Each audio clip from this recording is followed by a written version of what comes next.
Hi guys, it's Kelly here, and I'm back with another video for Honeybee Stamps. Today we are going to be using the Fall Swag, the Layering Vintage labels, and then the Inside Sentiments Comfort, also stamps and dies. So today's card is a sympathy card, and I'm creating it because I needed it. My sister-in-law's grandfather passed away, and so we needed a sympathy card for her and her family. Here, you saw me what I was doing. I was just kind of trying to get the sizing for which label I was going to need. And then I'm just going to go ahead and stamp these down. I'm using both of these images today. And I'm going to stamp them in our Intense Black ink, which is safe for alcohol markers because I will be coloring it with my Copic markers. I'm sure this is all shocking news to you guys because I don't ever color with Copic markers. I mean, this is a completely new medium for me. Anywho, I did stamp it twice because this is the first time I used this stamp set. I am really enjoying these little swags Honeybee has been coming out with. And this one, I kept the colors pretty subdued because obviously it's a sympathy card. There are things to take into consideration when you're creating a sympathy card.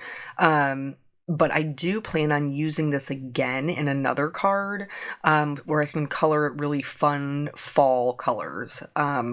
So I will definitely be using this again. I like this image. So I chose more, like I said, subdued colors. So my color palette is not as bright as usual. I still think it's super pretty, but I'm definitely using more in the 50s, 70s, 90s, which means the colors are a little bit more desaturated. And just not as in your face. They just have a little bit more gray in them, which sounds like it would be ugly, but it's not. It's not. So we're going to do some coloring and we're going to talk about card design. So if you don't have a YouTube channel, which I think most people do not, I mean, there's a lot of us out here, but I think most people in card making don't necessarily make videos. There is a section in your analytics that talks about research, and it will kind of give you a little glimpse into the like the people that watch your videos, what they're kind of looking for. And one of the things that kept repeatedly coming up was card design. And I guess it's probably because nobody's talking about it, right? Like if you're new or if you feel a little stagnant, I guess you would be looking for something like that, but nobody is blatantly labeling their content as card design because most of us have been doing it for a long time. And so I kind of wanted to touch on that. As I have progressed in my figuring out what I'm doing as a full-time card maker, since I started doing this full time, there's been a couple of themes that I know that I want to return to. And so I guess card design is probably going to be one of them. So like we already kind of do like the stretch your stamps. I have a couple of videos for that because it's something I enjoy. And so I think I'm going to add card design to it if you guys are interested in hearing more about that. Today we're going to be talking about just some basics of kind of like balance and anchoring or grounding your images in the how I chose to do my layout. And it's a good basic layout. Like it's a solid basic layout for a lot of card design. So we'll talk about that more. And if you're here for that particular portion, you're going to want to jump to like the 16-ish minute mark because that's where I start building the card and where it would be more appropriate to talk about that. But so we're gonna kind of do it in reverse, where maybe we do story time while we're coloring, and then we have our lesson, if that's what we're calling it. So as far as life goes, it's Groundhog Day. Like every day is Groundhog Day. Just because we got two kids. It's in school time, so there's always that constant routine. We both work, so we're just kind of doing the same thing over and over again. Miss Caitlin's making some leaps and bounds, so she's been actively crawling for probably a couple of months now, but she is now pulling herself up to standing pretty proficiently. She's getting pretty good at it. And so it's not going to be long, I don't think, until she's cruising and then walking, and then we'll never be able to sit still. Right now, she likes quite a bit being a free-range chicken. That's what I call her. And being not penned in, and just kind of, like, when I'm cooking in the kitchen, she likes just crawling around on the floor where I'm at. We do sometimes have to remind her that she can't eat the things she finds on the floor. So, like, if there's like grass or something the dogs bring in, I gotta make sure she's not trying to consume it. But mostly she's pretty good. She's a pretty happy girl. Peanut has the same feelings about school this year that he did last year, and I'm not really sure why he doesn't like school so much, other than the fact that, like, he can't just do what he wants to do whenever he wants to do it. But, like, dude, you're gonna have to learn that lesson, bro, because that's life. Very few individuals get to do what they want to do whenever they want to do it. So, yeah, but otherwise we've been good. I have been kind of messing around a little bit with my sketches again. I used to, I didn't really do anything with them. I would just, like, doodle while I was at work, or when I would be on the phone sometimes. I would, draw doodles. And then they just kind of expanded from there. And a couple of Mother's Days ago, it's been a while, Eric bought me an iPad because, like, I had my sketchbook, but I had no way to turn them into a digital image.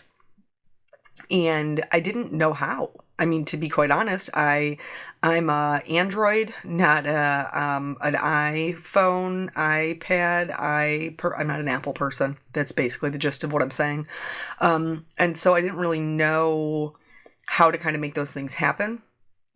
Years ago, I may have told you guys this previously, and I apologize if I have. Like, when I was in school, when I was in high school, I wanted to go to college for graphic design.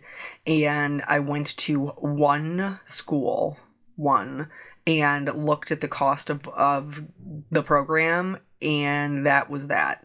I have some regrets about that now later in life, considering where we led.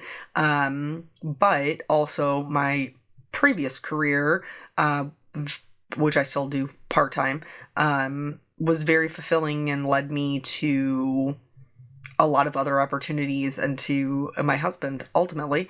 So I don't have a lot of regrets in that regard, but I do wish that younger me would have been like, stick with your art, do it. But anywho, after talking to my friend Jen, she had made the suggestion, because I was having a really hard time just straight drawing on the iPad. It's a different pressure, it's a different feel, and I wasn't having really great success with it, and I was getting frustrated. And so she had made the suggestion to take a picture of my sketchbook and then use it as, like, my bottom layer, and then just draw on top of it. And that was game changing for me. Like, absolutely brilliant. Because it gave me the opportunity to kind of already have done it, and then so the flow didn't feel as unnatural. And so I was able to, for the first time ever, turn one of my sketches into a digital image. And I was thrilled about it. I don't know what I'm going to do with it. I printed it out and colored it because coloring, yes. But super excited to have that as kind of something else that I've learned in, I don't know what I'll do with it, but something, maybe. I'm not sure. Anywho, back to the card. So I chose, in the beginning, I thought that I was just going to do some kind of greens, different green color combinations. And once I got to this larger spray or swag, I I realized that there was a lot more leaves and I needed to add in another color. And for that, I chose like some blue greens. And then I'm going to use those blue greens to also kind of overlay some of the yellow greens. So I end up with 3 different tones, 3 different colors of leaves. But really, I only used 2 color families. And I'll mention that a little bit more once we get to that. But so, yeah, that was good. I think that it's important to learn new skills all the time, to just always be learning things. My friend Dawn and I joke about like the reels on Instagram because we both feel like, oh man, it's another thing to learn. And I still have not by any means mastered it, but I have gotten a couple. We have a few people on the Honeybee team who are just amazing at the reels, and they totally rock them. And maybe someday I'll get there, maybe someday not. But Yana Smakula, who is brilliant in all things design and also brilliant in the way she handles her business. Like, just smart girl. And we've had some conversations in the past, but so what she has been doing, which is fantastic, is she has been turning her photos into reels so that they get pushed in the algorithm and more people are seeing them. Even though it's just a photo, it's because the way that she edits it, it turns it into, it's like the still image of that is a video, and consequently Instagram can't tell the difference between, if it's because it's a video file, it can't tell the difference that it's not actually moving, that it's just a still photo. And yeah, so smart, so super smart. But anyway, there's all kinds of things like that you got to keep on the up and up, or learn a new skill. I'm a big fan of that too. I like learning new skills. Eric teases me all the time. You want to know all the things about all the things, and I do most things, not all the things. Like, I don't want to know about football, much to my husband's disappointment, I'm sure. But there are, I do think it's important to kind of keep growing as a person, no matter how old you are, because it gives you new things to be excited about.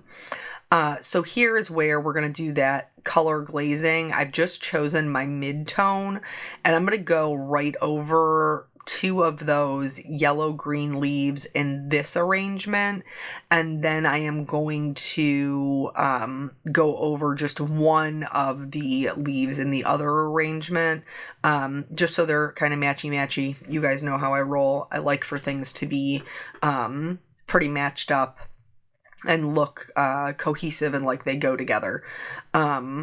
So now that that's done, I'm going to finish coloring up the leaves. And then I just wanted to show you, I know that these are smaller images. I shouldn't say smaller. They're really good sized. But because there's so much packed into the stamp, the images inside are very detailed, but maybe a little bit smaller. And I think that this can sometimes be challenging. I like to color lightest to darkest, darkest to lightest, but sometimes that can lead to trouble with bleeding because you're just putting down so much ink in such a small area that they can possibly bleed out. So for this, these 2 flowers, I did just want to show you that you don't necessarily have to do, well, you don't have to do anything that I do. Let's be real. It's not mandatory. This is just the way that I do it. But I wanted to show you that it would still blend and it would still look very nice if you only did darkest to lightest. If you're having a trouble with bleeding, I have seen a couple of comments here recently where people have been asking about that. And most of the time, if you're having trouble with bleeding, it's because you're being too heavy-handed with your marker. On some occasions, you will have a marker that is overfilled. In those cases, just take the other cap off. Take both caps off, and it should keep it from kind of leaking all over the place until you can use up that excess ink. But if it's a regular filled marker, it's not overfilled, it's not leaking ink, and you're still getting the bleeding, you're probably putting down too much pressure on your nib. You don't need to push very hard with your markers. So I outlined them because that's what I do. I like a bold black outline, and then I'm going to cut these out. So Honeybee's dies are pretty close. I know several people have asked about, like, why is there any white outline at all? Because it would be impossible to line up your die with your stamps and not cut through your image if there was no white outline at all, because you can't see. The metal blocks it. And then I cut out, this is the largest layer, largest inside layer from the Layering Vintage dies. And now that I kind of have all my pieces parts, and now we're going to talk about the card design. So first things first, this design, anything that is a center design is going to work, is going to be balanced, okay? If you're putting something directly in the center of your card with equal spacing on all the sides, it's already balanced in and of itself. Here, I tried putting the larger swag on top, and it looks very unbalanced. It looks top heavy. So simply by just turning the card and now putting the larger portion at the bottom, it gives it a better balance, that it's heavier on bottom and lighter on top. Here, I'm using these. I adore these. Honeybee has a whole bunch of like these inside sentiment sets for different things. This one, the sympathy ones, that sold me on it, because I never know what to put on the inside of a sympathy card when somebody has lost a loved one. So this makes it super easy. They have some really great ones. And I knew that I wanted to combine the script sentiment with one of the inside sentiments for the outside of the card, because again, I need that balance. So I have all of this white space. I cannot put just this teeny tiny little sentiment in the middle with these larger floral swags, because it's not going to look balanced. And the label is anchoring my two swags. It's making it so it looks cohesive and like one complete piece. I need those to be anchored because I don't have a large sentiment. If I had a large sentiment to put in between them, it probably wouldn't have been a very big deal, but these ones are smaller, and so consequently I need to anchor the two larger images and then fill in that space accordingly. So I have the what does this say? I can't even remember what it says, with sincere sympathy. And then I also picked one that fit well within the shape of my label, which is the thinking of you during this difficult time. I started on white and I didn't love it. And so I moved over to this, I think it's plum colored cardstock. I liked that much, much better. I felt like it gave the card a little bit more oomph. And now I'm trying to figure out how to arrange the sentiments. I already know by looking at this, because there is some gapping in between the sentiment, that I will need to fill this in with some sort of gem, jewel, sequin, something to make it flow better. So I already know that, and that is okay. That's, honestly, why there's so many, and Honeybee has really great ones. The ones I ended up using today are the Marvelous Moments gem stickers, and there's just a bunch of beautiful fall colors. So I'm going in, I'm adhering down my sentiment to try to fill in those sections. I got a little excited apparently and pushed that one a little bit too hard, and it kind of slid. But that's the benefit of liquid glue. Liquid glue is it doesn't dry immediately, and it gives you a little bit of wiggle room, and I'm here for the wiggle room because I almost never nail it 100% every time because I'm not perfect. So I did scoot up the bottom sentiment a little bit to kind of help fill in more of that space. And then when I'm adhering the swag, you're going to see this first time I make a little bit of a mistake, and I make mistakes all the time. I like to share them with you so you can learn from them.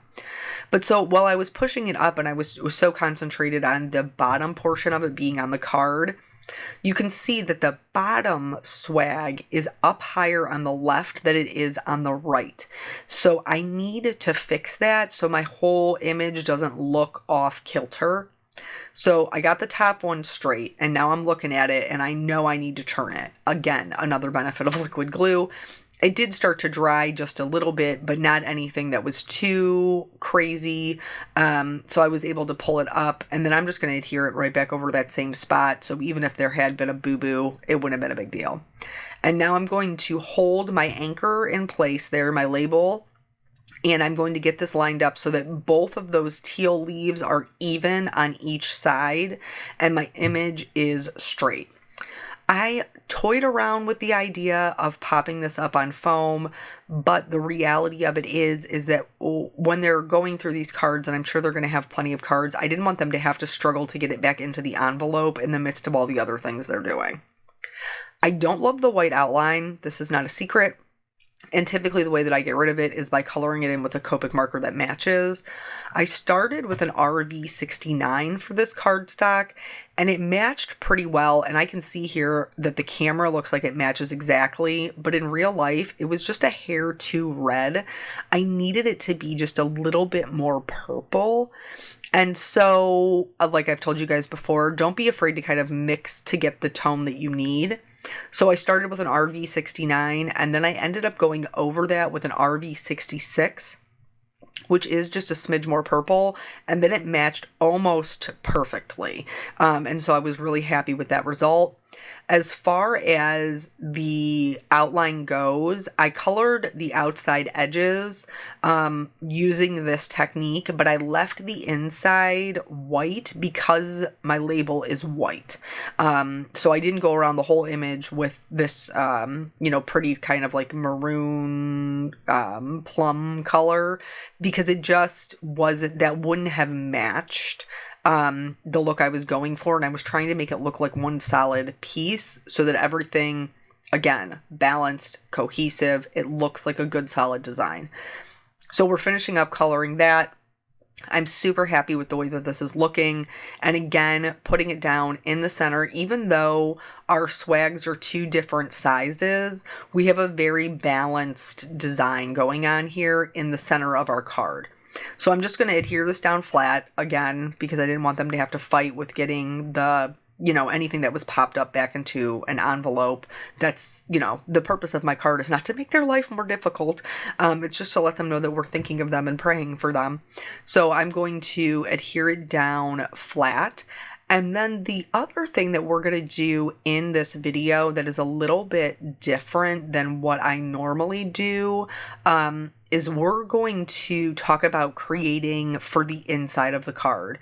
I typically, these are those gems I was telling you about, these Marvelous Moments ones, and there is a super pretty, it's like an iridescent, but it's more like I don't even know how you describe a fall iridescent. It's like a pinkish purple, golden yellow. It's very, very, in real life, it's stunning, and it matched really well.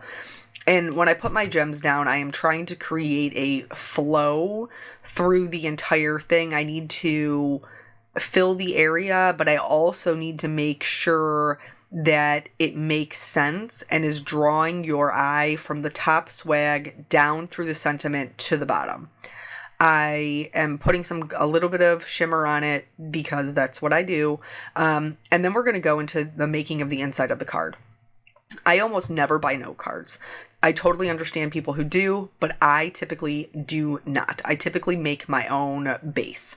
And so I cut a piece of 8.5 by 11 inch cardstock in half so that it is 11 by 4 1/4. Or if I'm looking at this one, it will be 5.5 by 8. Then I use a scoreboard, or I use my paper trimmer. Either or will work, because you just need a groove. To do my scoring, I've used Honeybee's Teflon bone folder here. It's a great one to use. It doesn't leave any shine on the paper. Then I fold it over.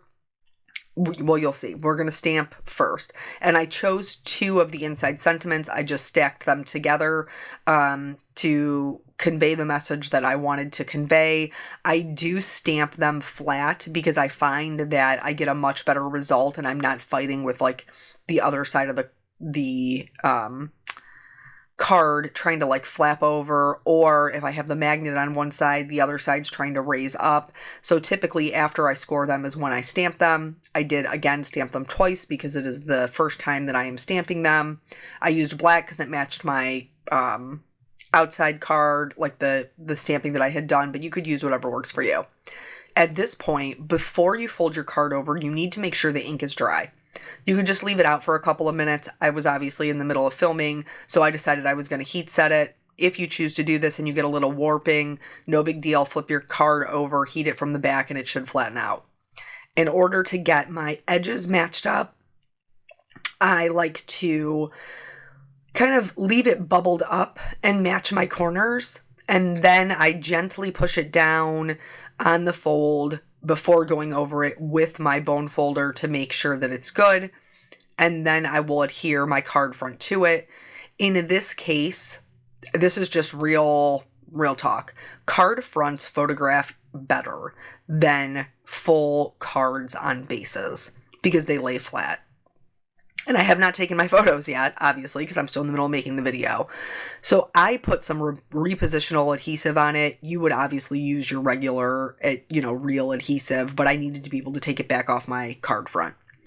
When I am putting my card front on my card, I always line it up with a seam on the left-hand side, or if I'm doing a top folding, I line it up wherever the seam is.